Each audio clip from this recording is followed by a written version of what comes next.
carefully chopping vegetables for dinner. The aroma of garlic and olive oil filled the air, blending with the faint sound of Bella's favorite playlist echoing from the living room. For years, this had been their routine. Nathan cooking while Bella worked late or lounged after a long day. But tonight felt different. Bella's laughter, once bright and carefree, now seemed distant. She had been spending more time on her phone lately, her face illuminated by its screen even during their shared meals. "Long days?" Nathan asked, placing the salad bowl on the table. Bella looked up, startled as if caught off guard. Oh yeah. You know how it is at work." Nathan nodded, but something about her tone felt off. He couldn't shake the feeling that she wasn't telling him the whole truth. They had been married for 8 years, but Nathan felt like he knew her less with each passing day. Dinner that evening was quiet, the kind of silence Nathan had grown used to over the past few months. Bella was scrolling through her phone, her thumb moving quickly as she typed out messages. Nathan watched her from across the table, his fork paused midair. "Who's got you so entertained?" he asked with a light smile, though there was a tinge of unease in his voice. Bella didn't look up. "Just work stuff. We're prepping for a new campaign." Her answer was smooth, but Nathan noticed how quickly she flipped her phone face down when he asked. "Must be a big project," Nathan said, trying to keep the conversation going. "It is," Bella replied, taking a sip of her wine. Her tone was nonchalant, but she didn't elaborate. Nathan let it go, but the pit in his stomach remained. He wasn't the kind of man to jump to conclusions, but lately, Bella had been distant. Her late nights at work, her newfound obsession with the gym, and her evasive answers. It was hard to ignore the growing list of red flags.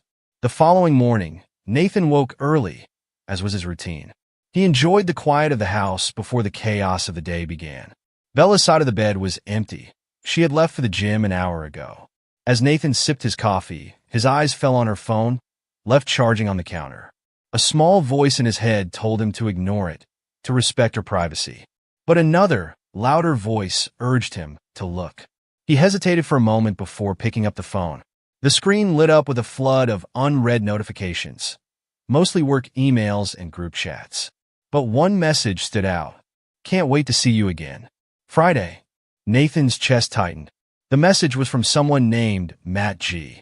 He didn't recognize the name, and Bella had never mentioned anyone by that name. The sound of the front door opening snapped him out of his thoughts. He quickly set the phone back down and busied himself with his coffee. Bella walked in, her face flushed from her workout. "Morning," she said, planting a quick kiss on his cheek. "Morning," Nathan replied, forcing a smile. Inside, his mind was racing. Over the next few days, Nathan's suspicions grew. He began paying closer attention to Bella's behavior. How she would smile at her phone, the extra care she took in her appearance before heading out, and the way she seemed more energized than usual. One evening, as Bella was showering, Nathan couldn't resist any longer. He opened her laptop and searched for any clue that might confirm his fears. It didn't take long. There, in her email drafts, was an unsent message to Matt G. "Looking forward to Friday night. I'll make an excuse to get away early. Can't wait to see you." Nathan's hands trembled as he read the words. He felt a wave of anger, sadness, and disbelief crash over him.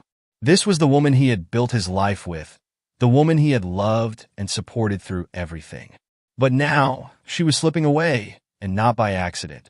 Nathan waited until the following evening to confront Bella. He wanted to be calm, to gather his thoughts and avoid a blow-up argument.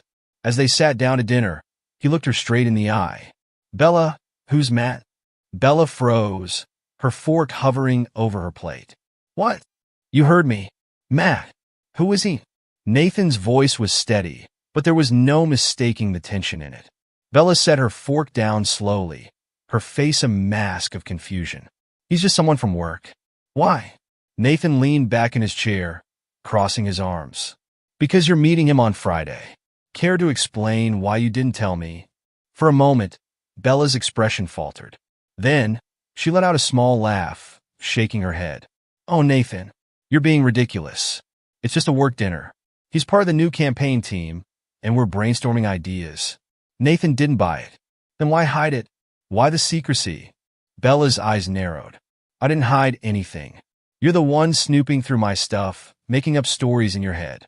Honestly, Nate, this is pathetic. Her words stung, but Nathan refused to let her deflect. If it's so innocent, why not invite me along? Bella scoffed. Because it's work. You wouldn't understand. Nathan felt his temper rising, but he bit it back. Fine, but I'm warning you, Bella. If you're lying to me, if there's something you're not telling me, it's going to come out. Bella rolled her eyes. You're overthinking this. Go ahead and stew in your paranoia if it makes you feel better. With that, she stood up and walked out of the room, leaving Nathan alone with his simmering anger. Nathan knew he couldn't confront Bella again without proof. If she was lying, he needed to catch her in the act. He reached out to Marcus, his oldest friend and a sharp-witted lawyer. Over a beer, Nathan poured out everything that had been happening. The messages, the secrecy, and Bella's dismissive attitude. Marcus listened intently, nodding as Nathan spoke. Sounds like she's testing the waters, Marcus said finally. You need to make her think she's in control while you gather evidence. What do you mean? Nathan asked. Let her think you're oblivious. Don't push her.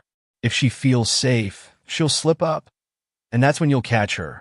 Nathan nodded, his jaw set with determination. He wasn't going to let Bella walk all over him. If she wanted to betray him, she'd regret it. Nathan took Marcus's advice to heart. For the next few days, he played his role perfectly, calm, oblivious, and seemingly distracted by work. He acted as though Bella's excuses and dismissive attitude no longer fazed him. Bella, sensing no immediate threat, seemed to grow more comfortable in her deception. She stayed out later than usual, her smiles becoming more frequent and her conversations more superficial. Nathan watched it all unfold like a silent observer, his resentment growing with each passing day. On Friday evening, Bella emerged from the bedroom dressed in a sleek black dress Nathan hadn't seen before. Her makeup was flawless, her hair styled to perfection. Big night? Nathan asked, keeping his tone light as he adjusted his tie in the hallway mirror. Bella smirked. Just dinner with the team? Don't wait up. Nathan nodded, hiding the storm brewing inside him. I've got plans too. See you later. Bella raised an eyebrow. Plans? What plans? Just catching up with an old friend, Nathan said casually, grabbing his car keys. Bella seemed momentarily surprised, but she quickly masked it with a shrug. Well, have fun, she said, walking out the door. Nathan waited a moment, then followed her. He had rented a car for the evening to avoid suspicion, parking a few blocks away from the house. As he tailed Bella, his hands gripped the steering wheel tightly, his heart pounding. Bella arrived at a trendy rooftop restaurant in the city, where Nathan watched from a discreet distance as she greeted a tall, well-dressed man, Matt G. Their hug lingered a moment too long, and Nathan felt a fresh wave of anger wash over him. He took out his phone and snapped a series of photos.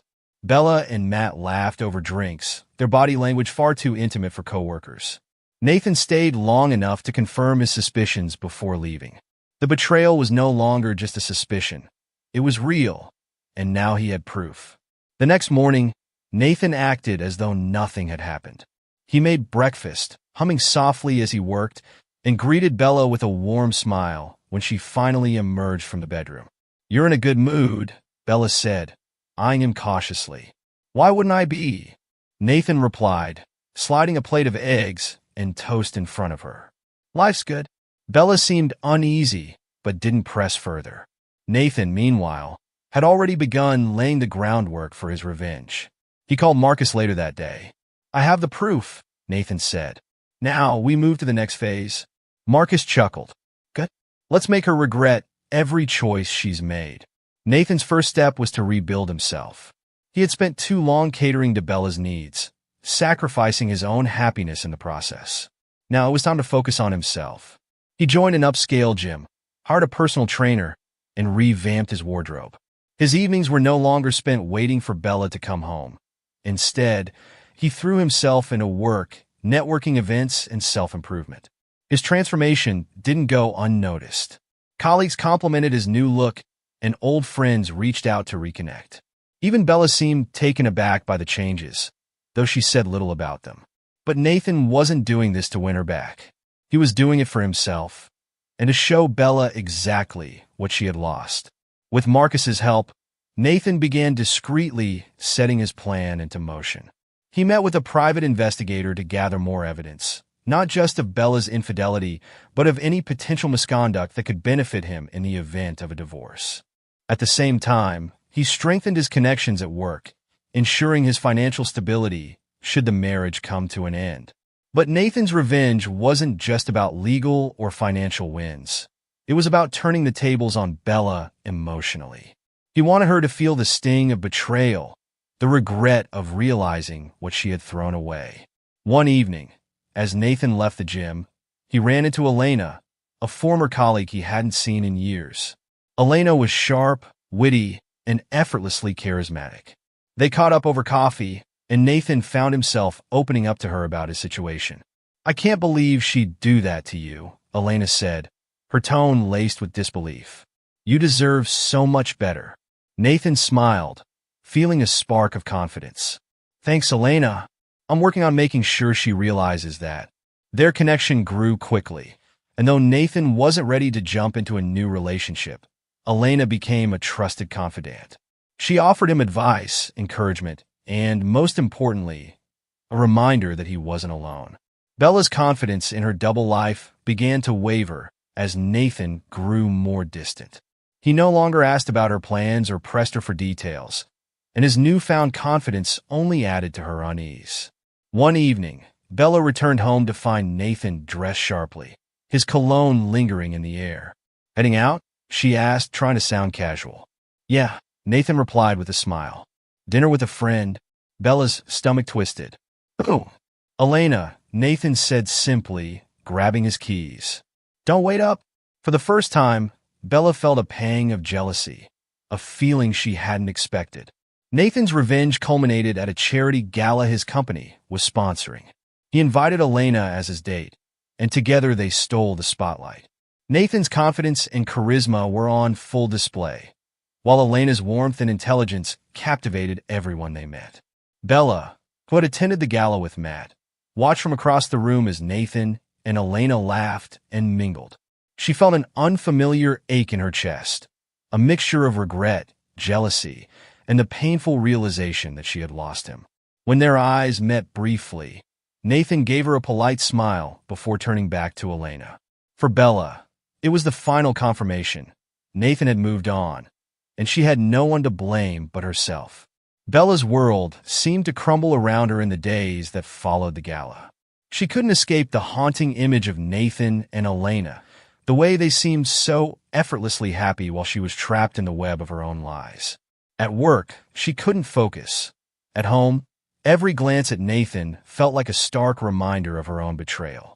She had underestimated how deeply Nathan had been hurt and how far he would go to reclaim control of his life.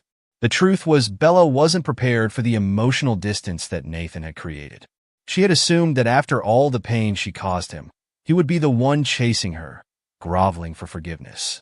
But instead, Nathan had done the unthinkable. He had walked away, fully embracing his own transformation and the new life he was building without her. It wasn't just about Matt anymore. It wasn't even about the affair.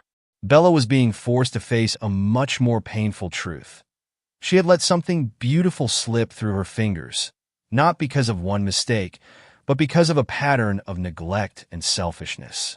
One evening, she decided to confront Nathan, to try to salvage whatever was left. She entered their home, her heart pounding, but when she saw him in the living room, talking to Elena on the phone, something in her snapped. "Is this what it's come to?" Bella said, her voice trembling as she stepped into the room. Nathan looked up, his expression unreadable. He set the phone down. "What do you mean? You've moved on so quickly. What happened to us?" Her words were desperate, but she could hear the unspoken guilt and regret creeping in. Nathan's gaze softened, but his voice was steady. "Bella, you stopped fighting for us long before I did. I'm not the man I used to be, and I don't think I ever will be again. But you're still trying to pretend nothing's changed." Bella's chest tightened. "I made a mistake, a huge one, but I love you. I do. I want us to fix this." Nathan shook his head. "Love isn't enough anymore, Bella. What we had was built on trust, and you destroyed that. I gave everything to you. Everything, and you gave me lies. I can't just forget that. You don't get to ask for a second chance after this. He stood up, walking past her toward the door. I'm done, Bella. You have to face the consequences of your actions. I can't do this anymore. Bella watched him walk out of the door, leaving her standing alone in the silence of their now empty home. The weight of her choices hung over her like a storm cloud, and for the first time, she understood the true cost of her betrayal. Nathan, on the other hand, was no longer the man who had been so heartbroken and vulnerable. He had taken control of his own fate, building a new version of himself that wasn't tethered to the past. His newfound confidence was evident in every step he took, and the respect he gained from his colleagues and friends was palpable. He had turned his pain into power. Elena had become a steady presence in his life. Though their relationship wasn't defined yet, Nathan felt something he hadn't felt in years: hope. Elena's unwavering support reminded him that he wasn't alone, and that love didn't have to come with strings of betrayal attached. Months later, Bella reached out to Nathan. She had filed for divorce, knowing that she had no choice but to face the consequences of her actions. She apologized, but it felt hollow. Nathan had already moved on, and his response was simple yet final. I hope you find what you're looking for, Bella. But I found what I need. I found myself. Nathan closed that chapter of his life, walking forward without looking back. His revenge had been far more than just a few calculated steps. It had been a reclaiming of his identity, his strength, and his peace. Nathan's journey was one of transformation, but also of deep reflection. He realized that revenge, while satisfying in the moment, wasn't the true victory. The real triumph came when he realized he could survive betrayal, not because he sought to destroy those who hurt him, but because he had learned to rebuild himself from the ground up. With each passing day, he felt more like the man he used to be, and then some. The bitterness that once consumed him had faded, replaced by a quiet strength that came from the knowledge that he had never lost himself, even when Bella had tried to take everything away. As he stood in front of the mirror one evening, adjusting his tie for yet another important work event, Nathan smiled. It wasn't a smile of vengeance, but one of peace, a smile that told him he was finally free. Months passed, and Nathan's life seemed to settle into a rhythm of success and personal growth. Elena remained a trusted confidant, but their relationship never moved beyond friendship, much to Nathan's own relief. He wasn't ready for anything more, and in a strange way, he wasn't sure he ever would be. He was content with his progress, with the work he had put into rebuilding himself. Then, one afternoon, as Nathan was walking into a cafe, he spotted someone in the corner, a familiar face he hadn't seen in months. It was Bella. She sat by herself, staring into her coffee cup as though the weight of the world had settled upon her. Her once carefree demeanor was gone, replaced with a more fragile, introspective air. She looked up, her eyes meeting his, and for a brief second, Nathan saw the woman he had once loved, the woman he thought he would spend forever with. But the moment passed quickly. Nathan stood frozen for a heartbeat before he moved toward her table. Bella, he said, his voice neutral. She blinked, her lips trembling as she attempted a smile. Nathan, I didn't expect to see you. I was just grabbing a coffee, he said, standing across from her. He didn't sit down, and his tone was cautious. How are you? Bella sighed, folding her hands together. I'm trying to figure it out. It's been hard. I've been working on myself too. Nathan studied her for a moment, taking in the woman who had once been his whole world. Her appearance had softened, and the edges of her pain were evident in the way she spoke. Yet, despite the changes, Nathan realized there was something missing from their conversation, something that had once been so easy between them. There was no familiarity anymore, no connection. You've been through a lot, Nathan said after a pause. But I've been through my own journey too, Bella. I've worked hard to get where I am. It hasn't been easy. I know, Bella said, her voice thick with regret. I've seen it, Nathan. I don't expect forgiveness, but I wanted to tell you that I'm sorry. I know I hurt you. I destroyed something beautiful. Nathan's heart gave a pang, But it wasn't the kind of pain he once felt. It was different now, like a bruise that had healed but still throbbed occasionally. "I appreciate you saying that," he replied, though he kept his distance. "But apology doesn't change what happened. It doesn't change what you took from me." "I didn't mean to take it," Bella said softly. "I wasn't thinking. I lost sight of everything, and now I see what it cost me. What it cost us?" Nathan's eyes softened for a moment, but he quickly regained his composure. "You've learned a lot, I see. But I've learned too. I'm not the same man I was when we were together." A silence hung between them, heavy and thick. Bella looked down at her coffee, as if trying to find the right words. "I'm sorry for the way things ended," she said again, her voice cracking slightly. "I wanted to be the person you needed, but I wasn't. I was too selfish. You didn't deserve that." Nathan nodded, his face unreadable. "I didn't deserve it, and I can't go back to that." There was no bitterness in his words, only the finality of a chapter that had been closed long ago. Bella didn't seem surprised. She nodded as if she had already accepted the reality of their situation. "I understand," she whispered. With that, Nathan stood up, giving Bella one last glance before walking out of the cafe. He felt a sense of closure that he hadn't known he needed, but it was there nonetheless. The pain of their past had dulled, and though there were moments when he thought about what they had lost, he knew he had outgrown that version of himself. As he walked into the sunlight, he realized that the woman sitting behind him, once his everything, was now a stranger. And that was okay. A few weeks after his unexpected encounter with Bella, Nathan felt an even deeper sense of contentment settle over him. His professional life was thriving, and his personal growth was far from over. There were still moments of doubt, of course, moments when the shadow of his past crept into his thoughts. But they no longer held power over him. He had learned something invaluable through his pain. Revenge, while sweet, had been more about reclaiming his sense of self than about hurting Bella. And in the end, it wasn't her downfall that brought him peace, but his own resurgence. The journey back to himself had been the true victory. Nathan continued to focus on his work, diving deeper into personal projects that fed his creativity and passion. Elena remained a good friend, someone he could rely on, but he wasn't looking for anything more. He had learned the importance of independence, of standing on his own, of building a future that didn't hinge on someone else. As the months passed, a sense of gratitude began to replace the anger that had once consumed him.